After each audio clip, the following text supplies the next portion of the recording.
there, I'm Georgina B. Agustin from Nueva Ecija University of Science and Technology, BSN 1B. So for this video, I will perform a collecting blood using capillary tube. So for the assessment, assess the frequency and type of testing, the client's understanding for the procedure, the client's response to previous testing, and the client's skin at the puncture site. It is to determine if it's intact and if the circulation is compromised. Next, determine the assistive devices that are required for the procedure. It is also important to determine the client's record for medications that may be prolong the bleeding, such as the anticoagulants. And lastly, determine the assistance required from other healthcare personnel. And for planning, assemble well-dosed the equipments and supplies such as capillary tubes, paper towel, antiseptic swab, disposable gloves, sterile lancets, or if you don't have, you can use number 19 or number 21 needle, and for optional, you can use a sterile lancet injector. So let us now proceed to the implementation, where I will introduce first myself to the client, explain what I'm going to do and why is it necessary, and how he or she will participate to this procedure. Next, I will perform a hand hygiene, and this will help to decrease the number of microorganisms in my hands. And last, I will provide the client's privacy. Hi ma'am, good afternoon po. I'm Georgina B. Agustin, a nursing student from Nueva Ecija University of Science and Technology, and I am your nurse for today po. So, ang gagawin po nating procedure ay kukuhanan po kita ng dugo for blood testing, at wala po kayong ibang gagawin kundi mag-relax lamang po at umupo ng komportable. Magiging mabilis lang po ang ating procedure. So, first ma'am, may I know your name, birthday, and age? My name is Georgina Ventura. I am 21 years old, born on March 13, 2001. Okay, thank you po ma'am.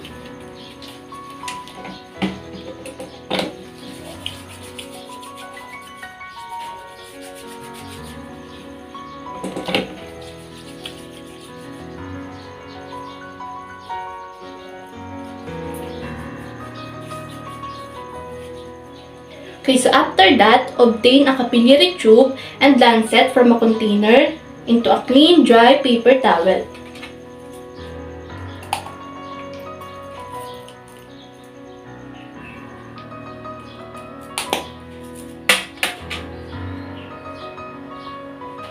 Select and prepare the vascular puncture site. Choose whether middle finger or ring finger, either of the two.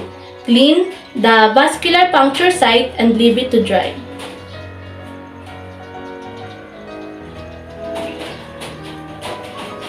So after that, obtain in the blood specimen, but before that, I will put my gloves.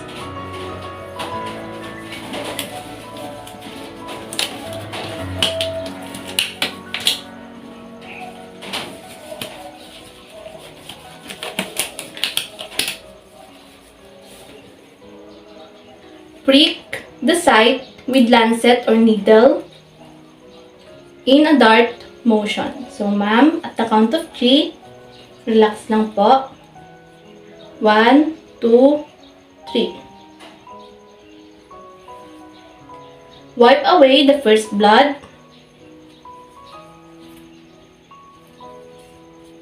And gently squeeze. But do not touch the puncture site.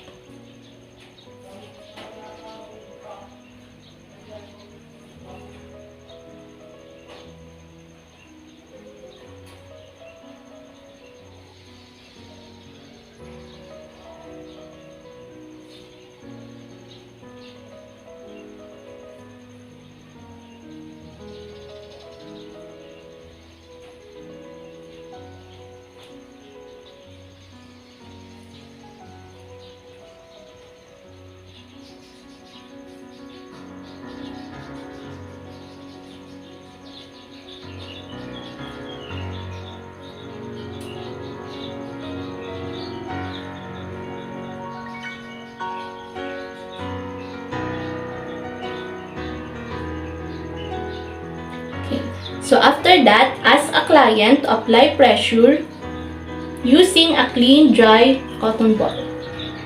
So ma'am, tapos na po.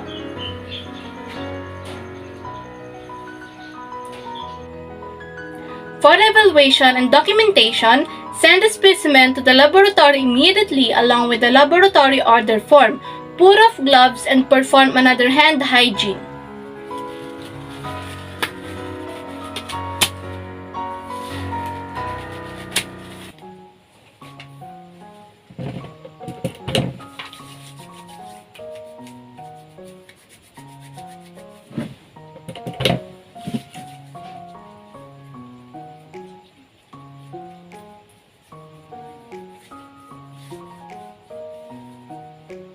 Document the procedure in the designated place and mark it off on the Cardex.